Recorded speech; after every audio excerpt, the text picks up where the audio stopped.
नमस्कार, स्वागत है आपका बिहार समाचार में। चलिए जानते हैं आज की बिहार की अब तक की सबसे बड़ी और महत्वपूर्ण खबरों के बारे में। हम सभी खबरें आपके लिए काम के लेकर आए हैं, पर इससे पहले अगर आप चैनल पर नए हैं तो चैनल को सब्सक्राइब जरूर कर लें और वीडियो को एक प्यारा सा लाइक अवश्य कर दीजिएगा। आपका एक लाइक करना ही हमारी मेहनत का फल होता है। तो चलिए शुरुआत करते हैं आज की पहली और बड़ी खबर से।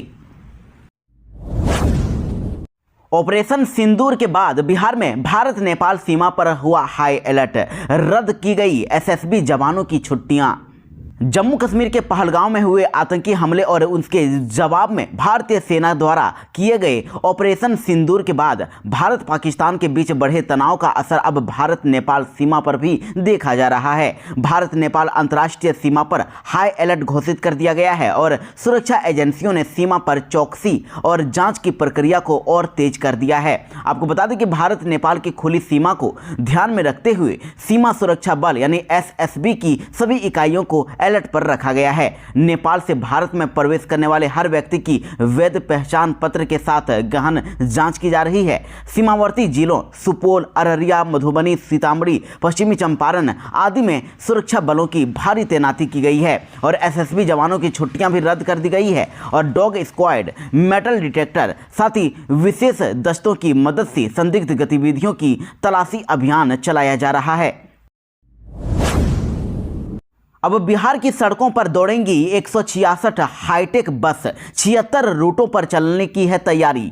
पिंक बस के बाद अब बिहार को जल्द ही 166 अत्याधुनिक सुविधाओं से लैस नई बसें मिलने वाली है। जी हां, जो बिहार के 76 रूटों पर चलेंगी और इन बसों में सीट के नीचे charging point, CCTV camera, miking system और फायर सेफ्टी की भी सुविधा मिलेगी। इन बसों का परिचालन पटना के साथ साथ अन्य जिलों में होगा और इन 166 हाईटेक नई बसों को 76 रूटों पर चलाया जाएगा। इसी महीने में बिहार के लोगों को यह सौगात मिलने वाली है और सिर्फ पटना में ही 25 रूटों पर इन बसों का परिचालन होगा। वहीं राज्य के अलग अलग जिलों में 51 रूटों पर बस चलाई जाएगी। 16 मई तक मौसम विभाग ने जारी किया हीट वेव का अलर्ट, दूर दूर तक बारिश की कोई संभावना नहीं। जी हां, बड़ी खबर आ रही है। कुछ दिनों से राहत भरी बारिश के बाद एक बार फिर से बिहार भीषण गर्मी की चपेट में आने वाला है। भारतीय मौसम विभाग ने 8 मई से लेकर 16 मई 2025 तक राज्य में हीट वेव का अलर्ट जारी किया है। ऐसे में दूर दूर तक अब बारिश की कोई संभावना नहीं है। लू चलने की तीव्रता सबसे अधिक रहेगी, यानी भारी गर्मी पड़ने वाली है। 8 मई से उत्तर बिहार का तापमान 40 डिग्री सेल्सियस के ऊपर हो जाएगा और गर्म पछिया हवा चलेगी, जिससे प्रचंड गर्मी सताएगी। मौसम विभाग की माने तो फिलहाल दूर दूर तक बारिश की कोई संभावना नहीं है। 16 मई तक हीट वेव का अलर्ट जारी किया गया है। बिहार में वज्रपात से 5 लोगों की हुई मौत। मृतकों के आश्रितों को मुख्यमंत्री नीतीश ने 4-4 लाख रुपए देने का दिया निर्देश।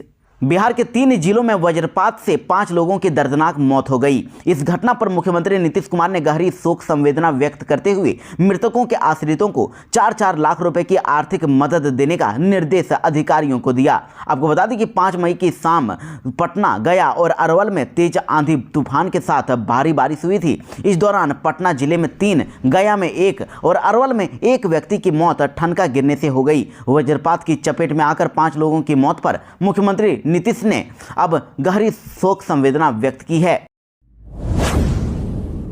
बिहार में ऑटो यूनियन ने पटना में चक्का जाम का किया ऐलान, कहा रूट कलर कोड मंजूर नहीं। जी हां, बिहार की राजधानी पटना में रूट कलर कोड और कलर कोडिंग आदि हटाने की मांग के लिए ऑटो यूनियन की ओर से 20 मई को चक्का जाम किया जाएगा। आपको बता दें कि रविवार को यूनियन की बैठक में यह निर्णय लिया गया है। बैठक की अध्यक्षता ऑटो और ई रिक्शा यूनियन के राजकुमार झा ने की। अध्यक्ष ने कहा कि पटना में ऑटो और ई रिक्शा का कलर कोड के माध्यम से रूट का परिचालन का निर्णय बदला जाए। इस फैसले को लागू करने से पहले परिचालन के लिए शहर में ऑटो स्टैंड की व्यवस्था की जाए और ड्राइविंग लाइसेंस बनाने में प्राइवेट एजेंसियों की धांधली बंद हो। जिन गाड़ियों का कागजात फेल हो चुका है उसे ठीक करने के लिए गांधी मैदान में 15 दिनों का कैंप लगाया जाए। पटना में मुख्यमंत्री नीतीश कुमार की अगुवाई में एनडीए की होने वाली है बड़ी बैठक। बिहार चुनाव को लेकर होगी चर्चा। बिहार चुनाव को लेकर बिहार में सरगर्मी तेज हो गई है। तमाम सियासी दल तैयारी में जुट गए हैं। वहीं देखिए, बैठकों का दौर भी जारी है। चुनाव को लेकर मुख्यमंत्री नीतीश कुमार बहुत ही एक्टिव नजर आ रहे हैं और आज जेडीयू नेताओं के साथ उन्होंने संगठन की मजबूती को लेकर बैठक की।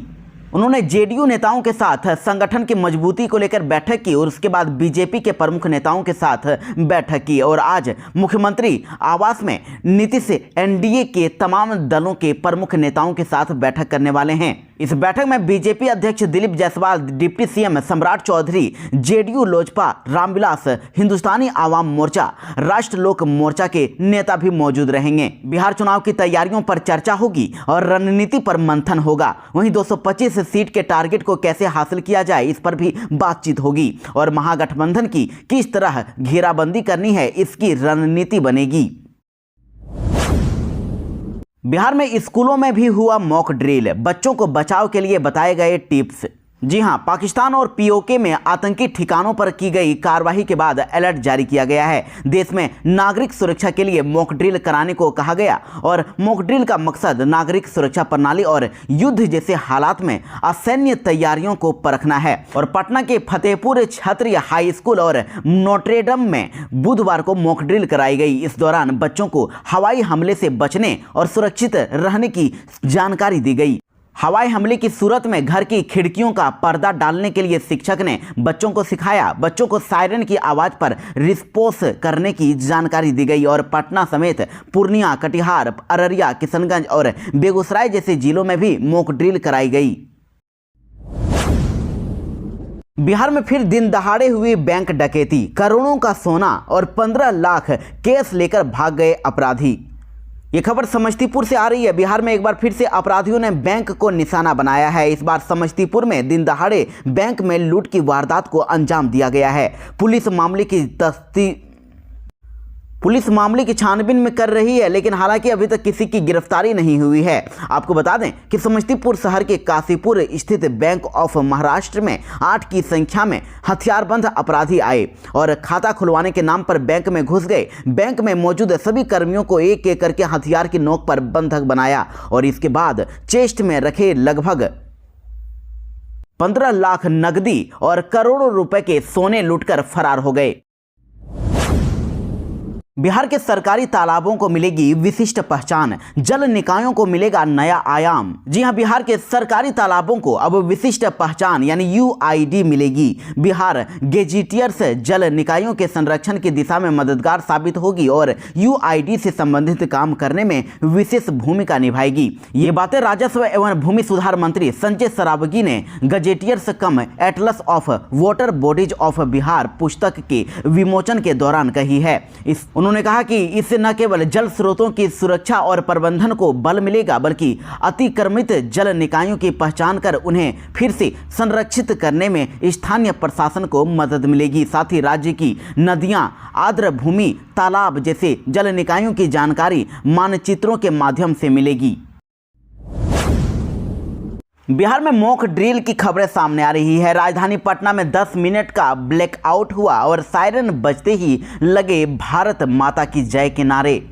पाकिस्तान और पीओके के 9 आतंकी ठिकानों पर एयर स्ट्राइक के बाद राजधानी पटना में 10 मिनट का ब्लैकआउट किया गया। 6:58 पर कल शाम को सायरन बजने लगा और 2 मिनट तक सायरन बजने के बाद शाम 7 बजे से लेकर 7:10 तक बिजली गुल हो गई और चारों तरफ अंधेरा छा गया। इस दौरान सड़कों पर गाड़ियां चलाने वाले लोगों ने अपनी गाड़ियों की लाइट बंद कर दी और 10 मिनट तक वहीं खड़े रहे। जब तक 10 मिनट बाद बिजली आई तब गाड़ी चालकों ने अपनी अपनी गाड़ियों का लाइट ऑन किया। इस दौरान लोगों ने भारत माता की जय, हिंदुस्तान जिंदाबाद और पाकिस्तान मुर्दाबाद के नारे लगाने लगे। पटना के साथ साथ पूर्णिया, कटिहार, किशनगंज, अररिया और बेगूसराय में मॉक ड्रिल किया गया।